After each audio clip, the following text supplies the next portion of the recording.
Hello, everybody, and welcome to a new episode of Effed Up Stories. I am your host, Will Pender.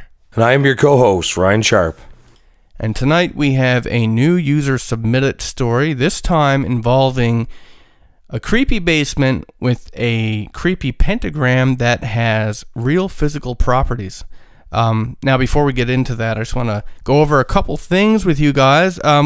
Number one, yes, I'm aware we haven't had an episode for a week or two. The reason being that I was on vacation. That's actually why I uploaded 3 at a time. And I've been really busy on my vacation and busy coming off of it. So we just haven't gotten to it yet. And as well, I have a ton of your submissions that I still don't have online. And I know, fuck me, it's my fault, but I will get them online. I've just been really busy, so I still have them. Don't fret. I'm hoping to get those up on this weekend coming. And of course, if you have an effed up story of your own and want to get that into a podcast, you can do that by going to the official site, effedupstories.com. That's EFFEDUPSTORIES.com. And going to the menu, submissions, fill out the form, hit submit. I'll get it on the website, and eventually we will get it into a podcast. And I guess on my end of things, as far as news goes, I'm getting ready to move right away here. And so things are pretty busy, pretty crazy. If I don't get back to your emails or your messages right away, I'm not ignoring you. It's just been pretty crazy right now, and it will be for the next 2 weeks, I'll say. And I don't know what kind of interruptions that's going to have with the podcast, but we're going to try and work around that if possible. Yeah, we'll try to get a couple done in bulk. Yeah. That we can just, and adding to that, after Ryan moves, there's a good chance I'm going to be moving. So, we're not neglecting anybody. Just a little heads up if you don't hear from us for a couple weeks, or if we're a little late or whatever. So, that having been said, we're going to jump into this story sent in from Xander. Jump into this deep, dark hole. This deep, dark hole sent in by Xander. And, that is the official title for the story on the website if you want to read it. But yes, I believe he was a doctor. So yeah, let's jump into his story. Yes, that's it. Okay. So I'm just going to read it from the way that we have it here. I'm a healthcare provider at an outpatient office, and this didn't happen to me, but it is a story relayed to me from one of my patients. I don't have any reason to doubt its veracity, since he actually avoids anything paranormal themed because of this event and doesn't like hearing scary stories, much less recounting this one.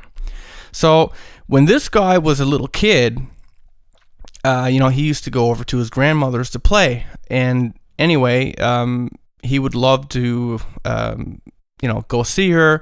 He didn't kick up a stink about having to go, but her house always had this eerie feeling that, he always picked up on. And he also had a lot of unusual experiences there that convinced him that the place was haunted. And, in one instance, for example, he was laying in bed one night when he looked up and he saw a stern black male in a military uniform move past his bedroom door. And the apparition stopped to look in at him before gliding, and that's the word he uses, gliding back down the hallway. He said he thought it looked exactly like his dad, who was actually in the military, except his dad had been overseas during this time, so it was impossible to have been his dad. And, in essence, basically what he said is that a lot of this kind of activity had happened to him in this house, but there was one room in particular, and this room was the worst. And, of course, as you would probably guess, that room was the basement. And the following is what happened to him in the basement, and is the scariest experience he had ever had in this house. So, before his grandmother even moved into this house, the house had actually been owned by members of a satanic cult, and they had used the basement to perform their rituals. And in the middle of the basement, on the floor, still was a large white circle of chalk, and it had remained there even after his grandmother moved in, so it's still there. She didn't use the basement for much except storage, and I guess she never paid mind to it. But as a kid, this guy would go down there to play a lot by himself, and he would see this thing. So one time he went down there to play, and he noticed something very odd. And in the middle of the basement, where the white circle should have been, was a deep black hole. He said the space inside the white circle was literally missing, like someone had drilled a large, perfectly round hole through the concrete and into the earth. This really surprised him. It spooked him. He was already uneasy just looking at this thing from the stairway. But being a little kid, he was curious. And so he went down and he got right up to the edge of this thing, and he just peered down into this deep, dark abyss, trying to see where it went or if there was anything inside. And he said what disturbed him the most was that the hole was so deep he couldn't see the bottom. If he could just figure out where the bottom was, he said he felt he could be less disturbed by it. He looked for some small objects to drop inside, just to test the depth of the hole. So he started with these pennies, and then these small stones, and then larger stones. And nothing he dropped into the hole would make a sound, no matter how big or how heavy these things were. And as strange as it sounds, it seemed to be bottomless. So terrified, he went upstairs and never played down there again. Now, he found out later as an adult that his grandmother now had a locked bolt on the basement door. She forbids anybody from going down there, and she apparently has had a lot of her things in storage down there before, a few of which that she's had it to, she's needed to go and retrieve, like old records and important files, but she just absolutely refuses to unlock the basement door for anything, no matter what.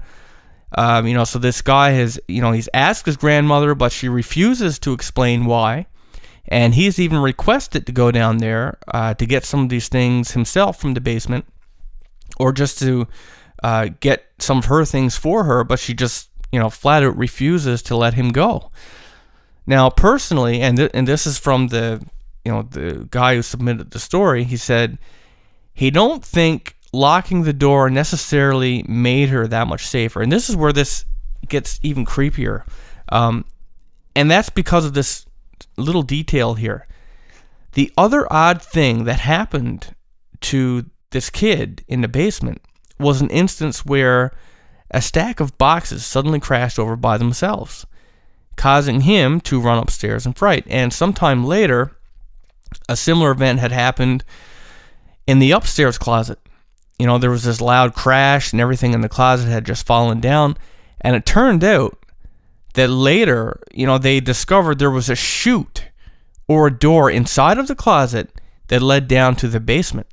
So whatever was down in the basement still had and still has a back door through the chute from the basement to the upstairs and through that closet. And apparently sometimes it does come up. So the question, of course, remains, in a house that was already pretty thoroughly haunted, what happened that made his grandmother decide to permanently lock the basement door? Because she used to have this open freely. Why does she refuse to talk about it? Did she also discover the hole? Did she discover something worse than just a hole? Or more disturbingly, did something come out of the hole? In particular, does it use the chute up into the, the closet, the chute from the basement to the closet? It would be probably a laundry chute. That probably is what it is. Most likely, I would imagine. It puts me in mind of, and now I know many of you aren't going to know what I'm speaking of. I was a hardcore fan of the Silent Hill series. And in Silent Hill 4, I remember there was a prison that had like these different floors, and they could rotate. And basically, there was these holes in the floor that you could rotate and line up the holes, and they could get rid of bodies that way, without anybody knowing how they got in and out of the prison. That's what put me in mind of for whatever reason. But how creepy is that, though, right? Oh, man. Well, I mean, you know, basements by themselves are usually creepy enough without, you know, bizarre pentagram symbols chalked or painted onto the floor. And then to have a hole suddenly just appear, you know, wasn't there yesterday, but I went down this morning and there's a bottomless pit in my basement floor. You know, I mean, shit, even dude, even that's from Silent Hill. You look through this hole in the wall and there's like written in blood or something like that. It's like, there was a hole here once, it's gone now. Or something like that. But there seems to be, like, I mean, several stories. I believe we just covered, I think we just covered one not too long ago from Hunter, with this mansion where the satanic cult had showed up and did this thing with a, you know, pentagram or whatever. And it seems like where people do this kind of stuff, whatever it is that they do, it don't necessarily leave with them. Do you know what I mean? Like, you know, they go and they do their rituals, they draw their pentagrams or whatever, but it's like they open up a channel or doorway to something that sometimes remains open, right? Well, I mean, sometimes that's the purpose behind the ritual, is to open up some kind of a doorway and call upon some kind of a being. And, you know, sometimes the people doing the calling aren't looking for something nice. Sometimes, you know, they might be looking for something nice, but because of the nature of this kind of activity, you know, wires get crossed sometimes and stuff sneaks in that shouldn't sneak in, you know. But, you know, of course, when we're dealing with pentagrams, we're assuming that the people involved were looking at calling up something dark. And certainly in this instance, there does seem to be just that. Now, I mean, I don't know if there was ever actually a hole there, or if there is such an entity in this basement, you know, residing in this home. Perhaps it just made him believe that there was a hole there, you know. Well, to me, the most, I guess, remarkable part of the story is the physical aspect of a hole appearing, right? Obviously, it's not a normal hole if it was, in fact, a hole that appeared there. And, I mean, really, that's the biggest detail of the story. I mean, he makes a point of saying that he saw it on the stairs, and he crept right up to the edge and looked down. He was dropping things into it to check the depth. Mm-hmm. So, I mean, that if the story is true, then, yeah, that's the main part of it to me. So, of all the stories that I've heard, I mean, I'm not going to say I've never heard anything where there was a physical manifestation like that, because, yeah, we've heard stories, but it's not very often that you hear of something physically changing the physical properties of something that we know, right? I mean, the only other story I can think of involving a bottomless hole like that, at least off the top of my head, would be Mel Waters' hole. Mel's hole, yeah. Right? I mean, that was an incredible story in itself, but if you remember, like he had dropped, like, and for anybody who doesn't know what I'm speaking about, I'm sure if you search this on YouTube, you will find it, and it's an amazing story. I originally heard it from Art Bell on Coast to Coast AM. On Coast to Coast AM, and he had this guy, Mel Waters, and he had found this hole. Now, I'm really bad with remembering geography, but Ryan, wasn't that like around Utah? You know what? I really can't remember. It's been years since I listened to that story. Yeah, me too. But the crux of the story was he found this hole, and it appeared to be bottomless. And I mean, he had dropped like fishing line with stuff attached to it, I believe, to test if they could reach the bottom. Like, I don't know if it was something with like bubble gum on the bottom, or like a stone with this, or I can't remember exactly what it is, so don't quote me and say this is bullshit, this is what actually happened. I don't believe anything you fucking say, because that's bullshit. Because that happens, right? You start telling a story and it's like, well, I think this happened. It's like, what? It wasn't even in that fucking country. Everything you say is bullshit. Like, that happens more often. We do make mistakes. Yeah, I mean, this is off the top of my head. This was not the story. This is just a random, Yeah, there's no script. There's no script. So, anyway, he had done these things to try and reach the bottom, and I believe, like, they had, like, unloaded, like, kilometers worth of fishing line, and there was no bottom. I mean, they ended up lowering, I don't know if it was a sheep? Yeah, sheep. A sheep into it. And like it freaked out. I think it came up dead, didn't it? Yeah, it like freaked out, made a bunch of noise after it got so far down, and then it went quiet. And they left it there for a bit, and then they pulled it up, and then the story takes a bizarre turn. Oh yeah, that's when they start getting this weird fucking creature coming out of it. Yeah, it splits open, and this weird creature crawls out of it. So like, okay. When we're talking about the paranormal, and especially things that are connected with,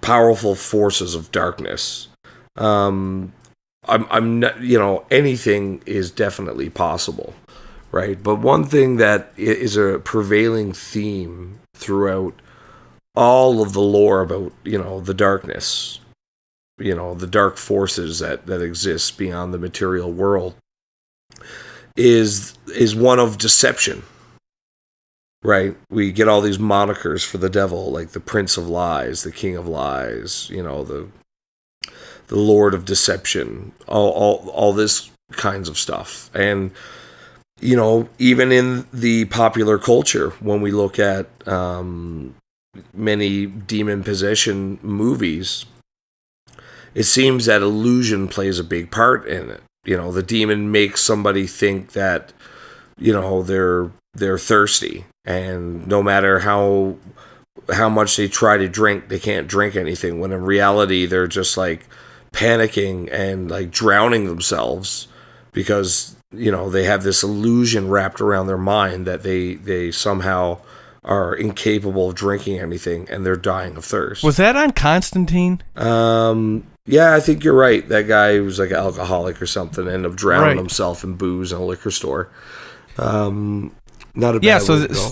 So that, but yeah, I can think of worse ways. I guess what I'm getting at is that, I at least address the idea that, there may not have been a physical hole, that if this is a being of darkness and it's following some of these old tripes that evil dark entities seem to follow from time to time, then perhaps this was an image manifested by the being, either to say, probably to cause terror, but to I don't know. There seems to always be a quality of almost like, they're planting little clues, planting little, like you'll learn the truth of what you're dealing with here if you really pay attention, in a deep black hole in the middle of a pentagram, definitely conjures some very specific images, So you think it's more of a symbolic idea? Like it could be trying to convey a message, rather like he's seeing it, but it's not really there, and it's more of a message. Yeah, like he believes totally that it's there, and he believes he's picking up pennies and pebbles and drop. I'm just saying this is a possibility, because whenever I think about an entity, coming here from another universe, essentially, another dimension, if you want to say it that way. I always think of things in terms of energy. Okay, if this entity is able to manipulate certain physical properties, even if it can manipulate anything and everything at once, there's still, most likely an energy involved, and they have to, recharge themselves or find a source that they can drain energy from or gain energy from. So, when I'm looking at or thinking about things like this, I think if I was a evil, dark entity with a limited amount of energy, and I wanted to convey a message, whether that was just one of abject terror or something with a deeper symbolic meaning, would I bother creating an actual seemingly kilometers deep bottomless pit, or would I create the illusion of one? What would be more energy efficient, Well, to reinforce your notion of it being energy, there's a very important aspect to a lot of sightings that people see involving, I guess if you want to call it demonic activity or just paranormal in general, and that is that you could have 3 or 4 people in a room and only one person could be viewing something abnormal, but they're clearly watching it. Like, they're in the rooms like, what? You guys can't see that. And they're staring at it, and they're panicked, and they're horrified, and nobody else can see it. So are we going to sit back and concede that that person was crazy when it's something that happened to so many people? Or are we going to, believe that the idea that whatever this is can actually target somebody? And then you get, did you catch on the camera? And he's like, no, the batteries mysteriously died. Yeah, right. So and I'm feeling tired all of a sudden, stuff like that. Energy draining. Well, yeah, and that's true too. I mean, you go to any paranormal, that's a hallmark of the paranormal is that it drains energy, specifically from batteries, because people always have video cameras and cameras at paranormal sites because they're hoping to capture something, and that is well, geez, just look at the movies, right? All that's based on real stories too. And what happens every time you get into a room that's got activity going? Well, the lights flicker, the power goes out. And that's not just a horror movie cliche, because there's a bit of truth to all of that stuff, and it comes back to real stories that are reported. In fact, there's a thing, I really hope that we get to cover this someday, but the concept of sliders. And I only heard this term from other people, but I have experienced this where you walk under a power light, like a street light, and the second you get underneath it, it goes out. And I know that today we're going to say, okay, well, we have street lights that are motion censored and timed, shit like that, on timers and shit. Yeah. Right, but this stuff happened when I was a kid, way before there was stuff like that. And lots of people got stories like that. There's people with stories. I believe we did one. I can't remember who it was and what a story was, but I remember they had been fooling around with a Ouija board, and I believe he said on his way home when he was driving, all the street lights started going out as he passed them, right? So we've even experienced the battery draining thing when you were here visiting, and we went on that ghost tour. Right. That entire, I brought a pocket full of batteries, and they were the right kind of batteries, because I know there are right and wrong batteries for digital cameras. And I bought a whole very expensive pack of them, and by the time the night was out, I'd gone through every single battery. Yep. So it is a fact, right? Anybody who has dealt with the paranormal knows that power, or I should say power draining of some kind is a form of fuel for whatever it is that you're dealing with, and it doesn't even have to be power as we know it, like electricity. Sometimes it feeds on people, particularly emotions. So it's another reason why dark entities would want you to be down and otherwise have negative energy, because negative entities actually feed on that like a fuel source. See, I always find it very interesting whenever we get one of these stories where a ritual like this has been performed in an area within a home that is you know, at least, you know, at that time of the telling of the story, is also notoriously haunted. You know, and it makes me wonder if, because I mean, let's face it, throughout history, there's been a lot of people, teenagers mostly, who've drawn pentagrams and lit candles, and I mean, I've done it, and you know, without calling up something for real, you know. Now, is it possible that, you know, because this is not like you said, it's not the first time we've had a story kind of like this, where some kind of, you know, it seemed anyway that some kind of dark ritual had been performed in a house that also has a history of haunting. That, you know, there might be some kind of symbiotic nature between the, you know, the kind of state that a certain place has to be in order to be a high haunting zone.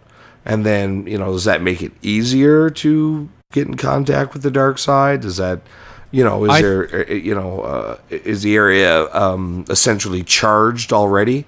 I think there's truth to the idea how, you know, how people talk about ley lines, mm-hmm. right? And places of power are strategically placed on the convergence of different ley lines. Yeah, exactly. So I think there's truth to that. Just like there are certain areas, believe it or not, there's a lot of, and I know you know this, but there's a lot of places where, you know, they have their own story of, oh, this is the gateway to hell here. This is the portal to hell. And it's not like there's like one state or one country or something like that that has these stories. You know, they're found all throughout the world in different cultures where this is. And I think the idea being that, I guess if we were to look at reality as a material that, you know, encircles our world, if you want to look at it like that, just like we have a magnetosphere and we have you know what I mean? Like we have these different layers of things. And if you were to look at the magnetosphere, like if you look at examples of it, you'll find that it's not all even. You know, there's holes in it. There's holes in it. There's areas of higher concentration. Certainly, exactly. It's flawed, just like everything else from real life, right? So I think you'd find the same thing with, if whatever you want to call the layer that's between this reality and that reality, or this dimension and that dimension, and in certain areas, I believe it's thin. There's a thinning of the veil. A thinning or a hole even, right? Where it's, I mean, do you think it's an accident that so many people who practice this stuff, they have specific places that they do it? For example, and I know this is an entirely other topic, but if we were to look at what happens at Bohemian Grove, right, amongst all the politicians and the world's most powerful and elite, the rituals that go on there, I mean, do you think... Allegedly. Do you think that they picked that location purely out of convenience, that they could be away from everybody, or do you think... certainly there's some sort of Masonic or Bavarian significance to the, you know, the longitude and latitude, or right. There's some kind of significance to that location. I mean, the same goes for all kinds of ritualistic sites all over the world. You know, whether it's the pyramids or the Aztec ziggurats or Stonehenge or any other, you know, standing stone area. There does seem to be very precise, very particular alignments amongst some of these sites. Exactly. It's never a case of, okay, we're going to go for a walk, and wherever we find a nice isolated place away from people, that's the spot we're going to pick. That's not the only concern. There's more to it than that. It's just like some people used to use divining rods to find water. And actually people use that for ghosts too, right? Yep. And essentially they pendulums. Pendulums. You know, they, in the case of divining rods, they hold on to these two metallic rods, and they will actually pull and point towards where the water is supposed to be. But I mean, I've seen... Don't they cross one another? If they do. They cross, and you follow. You know, you follow the way that they cross and point. And that's something I've actually seen. I remember particularly in one episode on, I think it was, I don't know if it was paranormal, no, A Haunting, the show A Haunting, and there was a story like that where this teenager and his mother, his mother was a paranormal investigator, and she went with a couple of people in this graveyard, and she took her son, and her son was using these divining rods, and anyway, he ended up getting possessed, I think, but that's what they used, that's what he was using to find this thing. So, yeah, I mean, energy, that's another aspect, actually. I'm fucking all over the place, I realize that, but that's another aspect, when it comes to divining and people using these different tools to find or answer questions. Which again may be somehow connected to ley lines, or obviously these kinds of things, they've been studied by different intellectuals throughout centuries. But it's one of those things that you'll never find in a peer-reviewed scientific journal. So it's difficult to pin down. Well, the irony is that there probably exists somewhere actual scientific proof from a fringe science team that would never for their life, probably a top secret. It could be government or that's privately why I said owned peer-reviewed paper, because I'm sure there's lots of experiments that have been performed that by legitimate scientists, legitimately trying to answer questions about, because scientists try to learn about the world, whether it's the world of the seen or the world of the unseen. And there are quite a few of them that are interested in things like UFOs and ghosts and portals and other dimensions and other dimensional beings and this kind of thing. But, make no mistake, that's professional suicide to pursue that kind of a...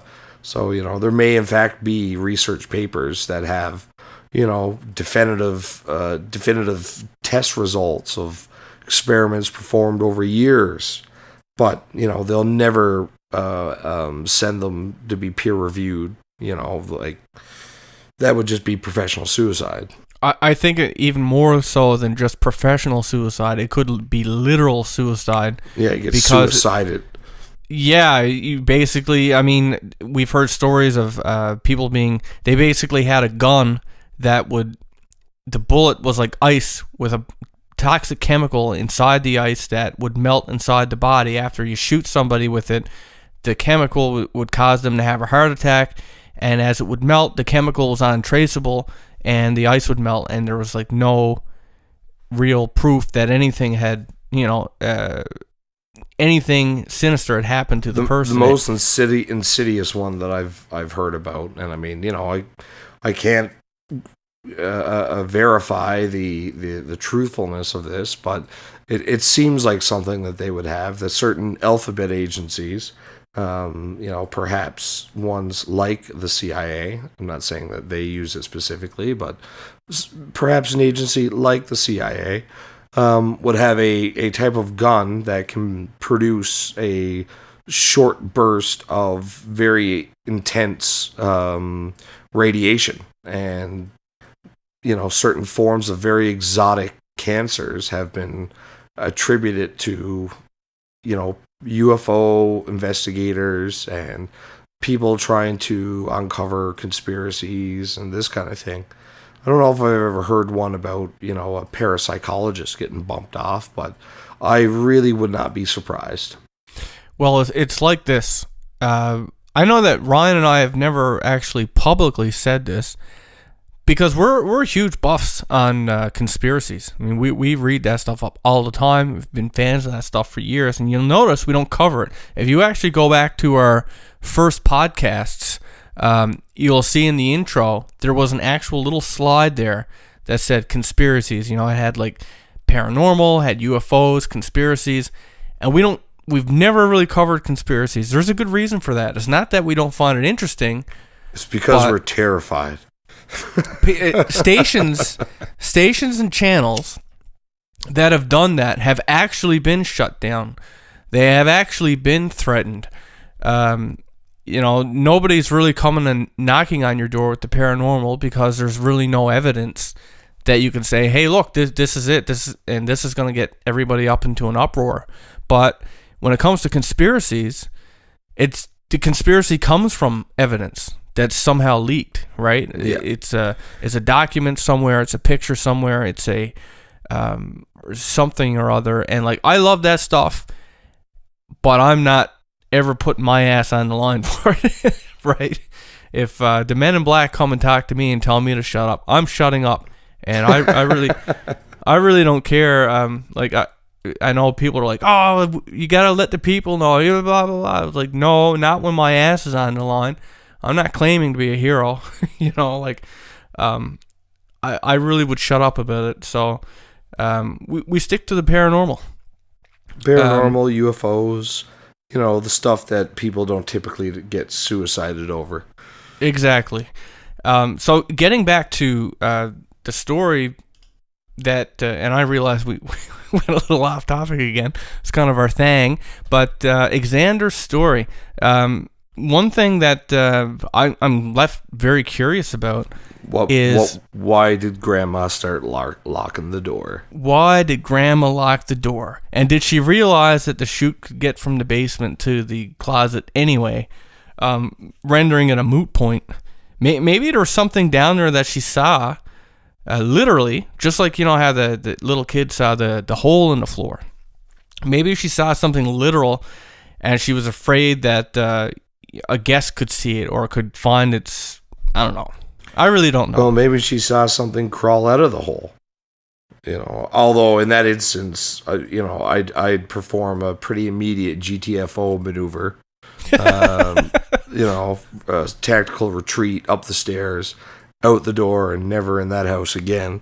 Maybe there was tunnels going all under it, like Pickman's model. Yeah, there you go. There's literally 1,000 reasons why she could have locked the door, but suffice to say that since she locked that specific door after not having it locked for years, I think it's pretty safe to say that she did have some kind of experience that unnerved her. And I mean, it's human nature. If you were in a situation where you were just standing up in your bedroom and you looked out through your door and you seen something walk through the wall of your hallway door, turn and look at you and bare its fangs and its eyes start glowing red, you wouldn't stand there with the fucking door open. You would close your door. You'd be like, God damn it, I'm closing this door. There's a demon in my hallway. Now, you just watched it walk through a wall, but you would still close that door regardless, because there's on some level that checked off a little box in in your mind and was like, okay, we've established a safe perimeter. It's not, but these are the kinds of things that we do as people, the kind of the mental gymnastics that we perform. The OCD little things we do. Like, for example, I don't know about you, but I can't sleep on my bed and have any of my limbs over the side of the bed, because if my limb is over the side of the bed, I'm vulnerable to whatever's under my bed. I solved that problem years ago. I just have like a giant stack of mattresses directly on the floor, so no under the bed.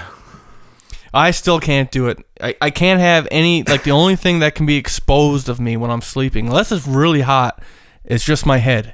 Yeah. I need to be completely under and like cocooned in my blanket. Yeah, no, that's not a problem for me. I don't know.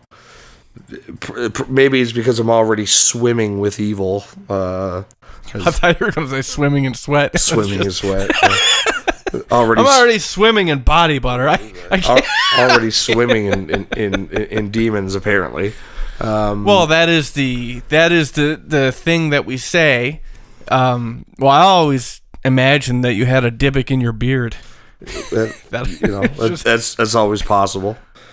Well, if that ever happens, Ryan, I believe we should have a story, especially if it could speak on your behalf a little bit. We could have a little bit of going back and forth. We'll have a little bit of "fuck off" coming out of your beard. It'd be kind of like Tourette's, but a third member of the podcast. Yeah, a third member of the podcast.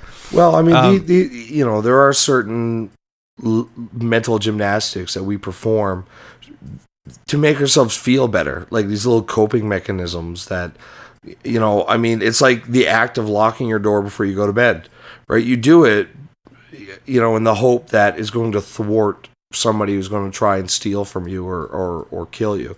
Now, if somebody wants to steal from you and they can't get in through the door and there's no open windows and they'd have to make a lot of noise, yeah, maybe they would fuck off and go somewhere else. But if somebody really wants to kill you, there's no lock that's going to stop them. There's no window that's going to stop them. If they really want to kill you, they'll come through the fucking wall and you're done. Right? I mean... Well, they don't even have to do that. I don't know if anybody's... Burn the damn place down around your ears. So there are... Sorry, go on. Well, what I was going to say was that, it's part of these mental gymnastics that we perform to make ourselves feel better. So, I mean, Grandma could very well know that there's a chute in her closet, or in the closet of that room. Was it her closet or just a closet of a room? I believe it was just a closet of a room upstairs. So, and who knows, maybe she locks her bedroom door and locks that bedroom door before she goes to bed every night. I mean, I'm just, I just wanted to point out that, we as humans and our weird ways that we get along in our day-to-day lives, we'll find ways to live in a situation. Maybe she doesn't have the means to actually leave, so she just has to do what she feels that she can do in order to make the situation livable. Well, people do.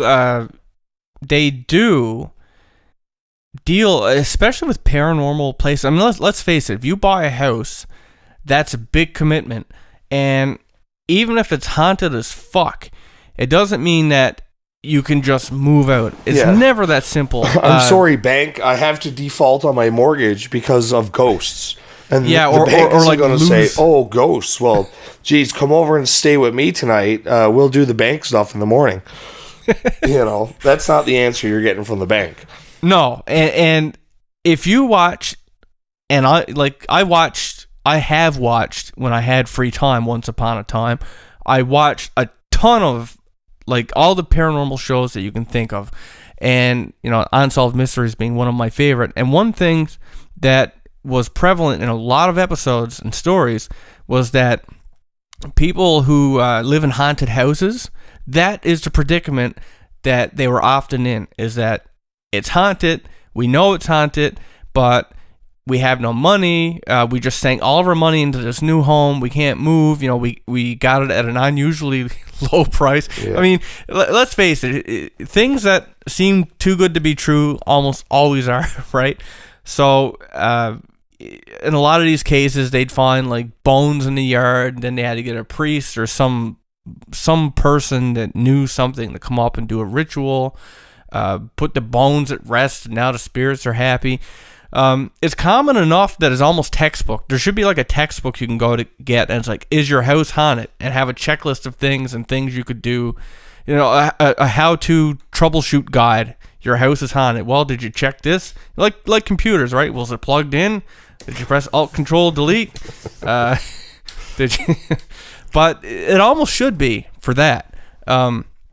Because it just seems so common, not to make it too general, but when it comes to hauntings and the paranormal, and maybe the reason we don't cover a whole lot of these stories is that if you're looking up the paranormal, I'd say a good half of the stories are like that. My house is haunted, things are moved, and I don't know where they move, and I hear disembodied voices, and... I'd be so interested to see some kind of official statistic on that. I don't know, some kind of a state poll or provincial poll or country-wide poll, and say, I don't know, 35% of Americans feel that they live in a place that is haunted. I'd love to see the numbers. Yeah, me too. I do believe there are, there's always websites that try to collect this stuff, but as you and I know, just from having this podcast, is that a lot of people, believe it or not, there's a lot of people that want to tell their stories specifically to us, but not in a public setting, because they don't want to submit a story. They don't want to do a podcast. They just want to know what somebody who deals with this stuff thinks, and I'm happy to oblige with that. But it just goes to show that I think a lot of cases are unreported, and I can see why. I mean, you could be ostracized from the community, from your peers, from your coworkers. Well, especially if you're some kind of, mid to high level professional. Even if you're just a respected member of the community who's, a business owner, you could really do a lot of personal damage to yourself because, it's one of those areas where people are, what's the term they use in the UFO arena? The topic is self-polices, right? Because we've turned it into such a taboo as a society to talk about. When somebody, brings it up, they're immediately socially ostracized and, may even be professionally and financially hurt by the fact that they've associated themselves with this topic that is supposed to be taboo and off limits, and I don't think that's an accident. No, not at all. I honestly believe that there are groups that sat down that knew there's something to this and made it a point of saying that, we're going to put out Hollywood movies and this and that and this book and that book, and we're going to make it fictional. So it's been socially engineered. It's been socially engineered. And especially with aliens. I mean, how better to do that? Okay, well, we know there's aliens. We've recovered craft. We've recovered different debris and technology, LED lights, computer chips, whatever. And fiber optics. We know it's real, but we don't want anybody to know about that because if they believe in aliens and the sky is falling and people go into a panic. So what do? Well, let's make a bunch of Hollywood movies. So it's fiction, and anybody who believes in that shit, well, we got a group of people that are going to go out there and, totally ostracize, totally make fun. We're going to make magazines, make fun of these people, and now that will be the accepted norm. I don't think people realize just how big an influence TV and media has had and does have over society in general. And I think the internet is actually the biggest threat to that. I honestly think that because the internet used to be government controlled. I mean, like they had it within government, and scientists and stuff would use email to communicate back and forth. Yeah, it started out as a military application. Right, and then it got out to the public, and I think that's the thing that they regret most. I honestly do, because now all of a sudden, I mean, how many people, I know people, I'm one of them to a degree, how many people just use the internet and don't really fuck with TV anymore? You watch YouTube, you listen to podcasts and this and that, you got websites that you go to where people are discussing these very same issues, stuff that you never get on mainstream TV, and all of a sudden, you have all these different cultures and people and from all different walks of life, all different areas of the world comparing notes. And now we're starting to see things that all of a sudden isn't so taboo, is more common than we thought. We know have been hidden. We know have been, falsified on a media level and stuff like that. I know that we have gone so far off topic, it's not even funny, but I just, since we're already kind of into this already, I will say that I'm very much of the opinion, and this is 100% my opinion now, that it, the trick, at least for the UFO thing, goes so much deeper, to the degree that they, TV and media and all that shit has got us all looking up in the sky for this stuff, right? And rightfully so. This is where we see these strange craft, and we see them all the damn time, all over the world. And we see it so much that, personally, I'm kind of a science nerd, and I started to ask the question, well, Jesus, what's so interesting that they'd have to be around so much?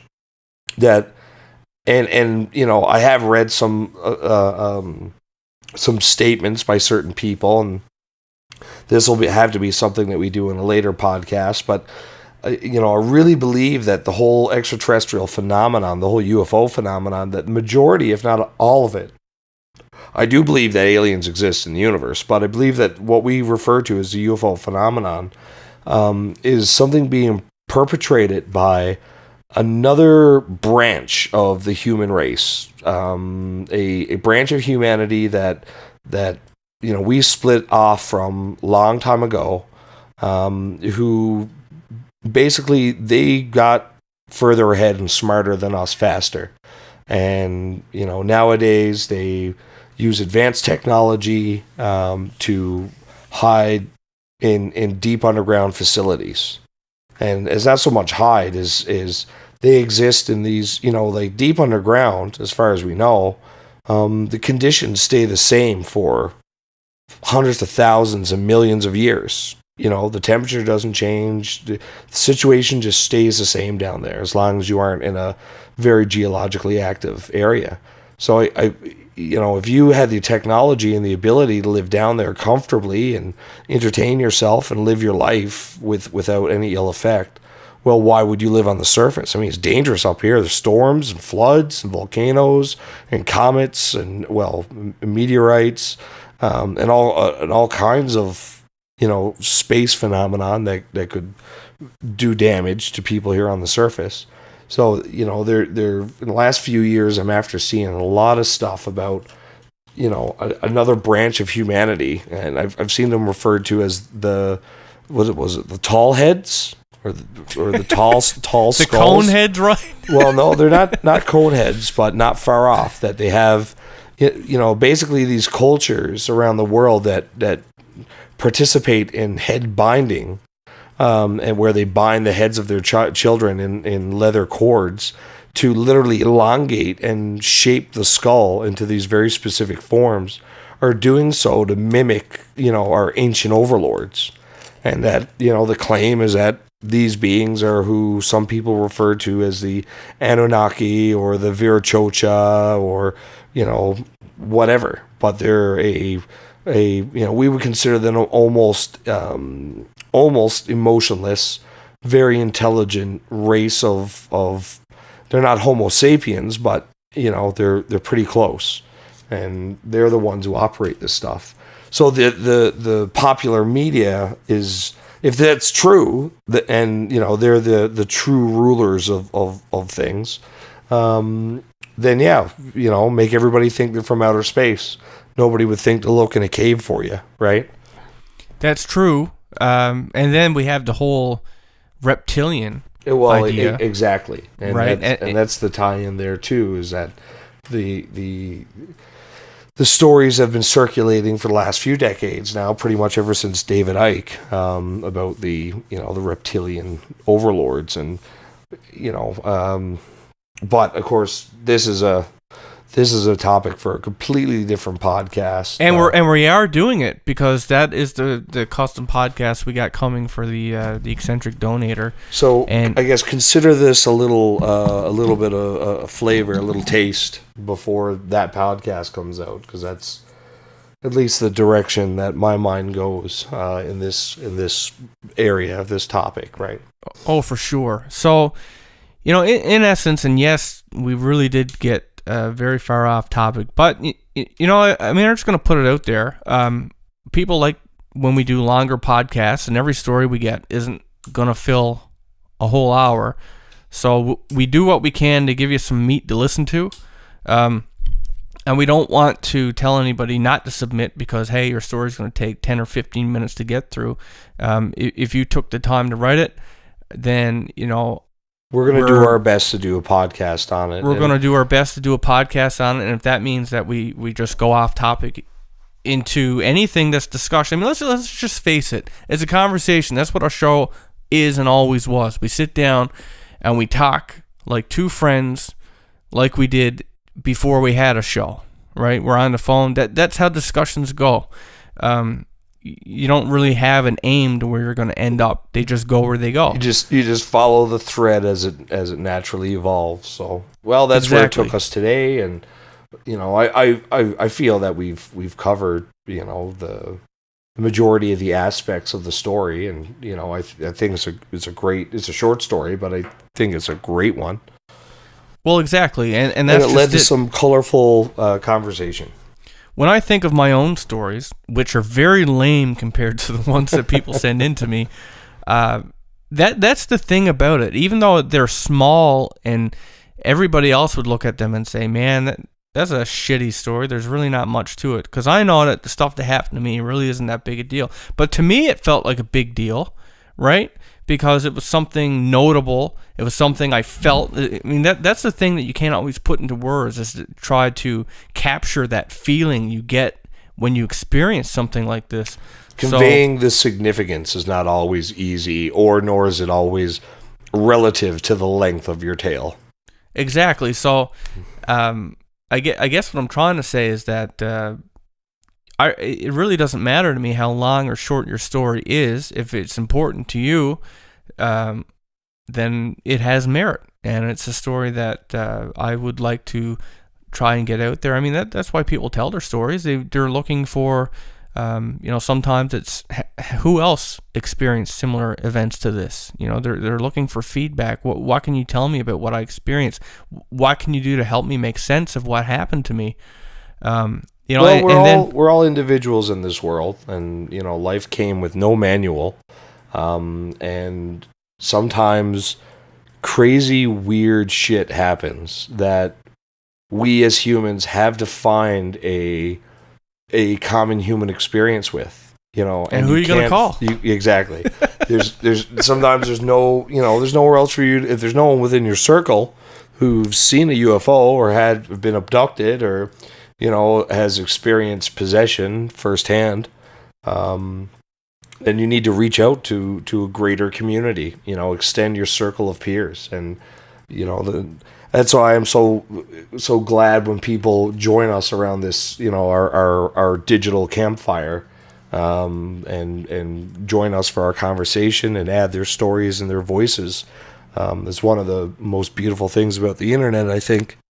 That's my favorite part of it. As a fan of the paranormal and of stories like this, and it's so awesome to get everybody else's stories, stories I haven't heard before, because, the most popular stories, everybody, they're already out there. They already exist. But what about little Tom, Dick, Sally, and Harry, right? I know I realized it's like Third Rock from the Sun, but... well, that's where they got the names. Exactly. But what about, those people? I mean, we've had people who've told us this is the first time they've ever told anybody their story. And that's awesome, is to hear something that nobody's heard before, and to be able to put that out there for everybody else to hear for the first time. That's just really, really cool. It's just trying to, getting something new in a world where, I mean, let's face it, the paranormal's niche. There's not tons of stuff out there. But there should be, because there's lots of stories happening. So we do try to encourage people to submit their stories. And, we've got a lot of people's stories there, so you're not alone, right? And so with that having been said, we do have more podcasts coming and new stuff coming soon. But, I hope you enjoyed the episode, regardless of how random, I guess, it seems to have trailed. But it's always a fun conversation, at least from my perspective. So hopefully you enjoyed that. You can offer your thoughts there. And stay tuned for our new episodes on the way. Thanks for listening, everybody. Have a great night. I was waiting for that. Yeah, sorry. Good night, everybody. I had a mouthful of smoke, and I He didn't want to say goodbye. He's just going to miss everybody so much. Yeah, there you go. All right. Just cut all the rest of that stuff out. I'm not going to do it. I'm going to leave it in. All right. Good night, everybody. Good night.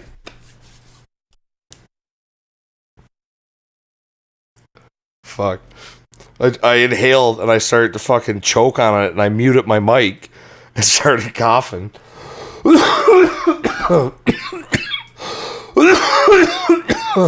Oh, fuck, I gotta quit smoking.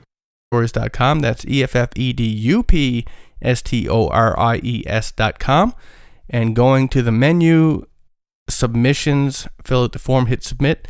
I'll get it on the website, and eventually we will get it into a podcast. And I guess on my end of things, as far as news goes, I'm getting ready to move right away here. And so things are pretty busy, pretty crazy. If I don't get back to your emails or your messages right away, I'm not ignoring you. It's just been pretty crazy right now, and it will be for the next 2 weeks, I'll say. And I don't know what kind of interruptions that's going to have with the podcast, but we're going to try and work around that if possible. Yeah, we'll try to get a couple done in bulk. Yeah. That we can just, and adding to that, after Ryan moves, there's a good chance I'm going to be moving. So, we're not neglecting anybody. Just a little heads up if if you don't hear from us for a couple weeks, or if we're a little late or whatever. So, that having been said, we're going to jump into this story sent in from Xander. Jump into this deep, dark hole. This deep, dark hole sent in by Xander. And, that is the official title for the story on the website if you want to read it. But yes, I believe he was a doctor. So yeah, let's jump into his story. Yes, that's it. Okay. So I'm just going to read it from the way that we have it here. I'm a healthcare provider at an outpatient office, and this didn't happen to me, but it is a story relayed to me from one of my patients. I don't have any reason to of the hole, so he started with these pennies, and then these small stones, and then larger stones. And nothing he dropped into the hole would make a sound, no matter how big or how heavy these things were. And as strange as it sounds, it seemed to be bottomless. So terrified, he went upstairs and never played down there again. Now, he found out later as an adult that his grandmother now had a locked bolt on the basement door. She forbids anybody from going down there. And she apparently has had a lot of her things in storage down there before, a few of which that she's had it to, she's needed to go and retrieve, like old records and important files, but she just absolutely refuses to unlock the basement door for anything, no matter what. So this guy has, he's asked his grandmother, but she refuses to explain why. And he's even requested to go down there to get some of these things himself from the basement, or just to get some of her things for her, but she just, flat out refuses to let him go. Now, personally, and this is from the guy who submitted the story, he said he don't think locking the door necessarily made her that much safer. And this is where this gets even creepier. And that's because of this little detail here. The other odd thing that happened to this kid in the basement was an instance where a stack of boxes suddenly crashed over by themselves, causing him to run upstairs in fright. And sometime later, a similar event had happened in the upstairs closet. I doubt its veracity, since he actually avoids anything paranormal themed because of this event and doesn't like hearing scary stories, much less recounting this one. So when this guy was a little kid, he used to go over to his grandmother's to play. And anyway, he would love to, go see her. He didn't kick up a stink about having to go, but her house always had this eerie feeling that, he always picked up on. And he also had a lot of unusual experiences there that convinced him that the place was haunted. And, in one instance, for example, he was laying in bed one night when he looked up and he saw a stern black male in a military uniform move past his bedroom door. And the apparition stopped to look in at him before gliding, and that's the word he uses, gliding back down the hallway. He said he thought it looked exactly like his dad, who was actually in the military, except his dad had been overseas during this time, so it was impossible to have been his dad. And, in essence, basically what he said is that a lot of this kind of activity had happened to him in this house, but there was one room in particular, and this room was the worst. And, of course, as you would probably guess, that room was the basement. And the following is what happened to him in the basement and is the scariest experience he had ever had in this house. So, before his grandmother even moved into this house, the house had actually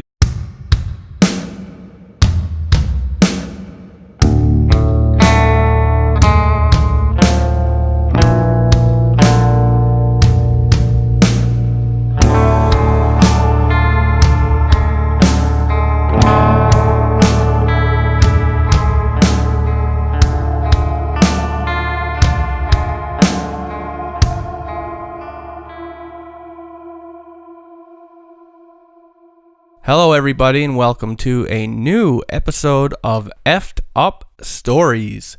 I am your host, Will Pender. And I am your co-host, Ryan Sharp. And tonight we have a new user-submitted story, this time involving a creepy basement with a creepy pentagram that has real physical properties. Now, before we get into that, I just want to go over a couple things with you guys. Number one, yes, I'm aware we haven't had an episode for a week or two. The reason being that I was on vacation. That's actually why I uploaded 3 at a time. And I've been really busy on my vacation and busy coming off of it. So we just haven't gotten to it yet. And as well, I have a ton of your submissions that I still don't have online. And I know, fuck me, it's my fault, but I will get them online. I've just been really busy, so I still have them. Don't fret. I'm hoping to get those up on this weekend coming. And of course, if you have an effed up story of your own and want to get that into a podcast, you can do that by going to the official site. Effed Up Story has been owned by members of a satanic cult, and they had used the basement to perform their rituals. And in the middle of the basement, on the floor, still was a large white circle of chalk, and it had remained there even after his grandmother moved in, so it's still there. She didn't use the basement for much except storage, and I guess she never paid mind to it, but as a kid, this guy would go down there to play a lot by himself, and he would see this thing. So one time he went down there to play, and he noticed something very odd. And in the middle of the basement, where the white circle should have been, was a deep black hole. He said the space inside the white circle was literally missing, like someone had drilled a large, perfectly round hole through the concrete and into the earth. This really surprised him. It spooked him. He was already uneasy just looking at this thing from the stairway. But being a little kid, he was curious. And so he went down and he got right up to the edge of this thing, and he just peered down into this deep, dark abyss, trying to see where it went or if there was anything inside. And he said what disturbed him the most was that the hole was so deep he couldn't see the bottom. If he could just figure out where the bottom was, he said he felt he could be less disturbed by it. He looked for some small objects to drop inside, just to test the depth